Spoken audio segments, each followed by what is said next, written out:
Hello বন্ধুগণ, আজকে আপনাদের জন্য একটি খুবই চমৎকার এবং চমকপ্রদ ভিডিও নিয়ে হাজির হয়েছি। আজকের ভিডিওটি হলো বন্ধুরা খুব সহজে কিভাবে আপনারা ল্যাপটপ এবং কম্পিউটারে উইন্ডোজ 11 এর সব নেটওয়ার্ক কানেকশন আপনারা খুব সহজেই সামান্য একটু শর্টকাট ব্যবহার করার মাধ্যমে আপনারা সহজেই দেখতে পারবেন।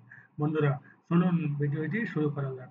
উম, কম্পিউটার বা ল্যাপটপ উইন্ডোজ 11 এর সব নেটওয়ার্ক কানেকশন দেখার জন্য প্রথমে আপনারা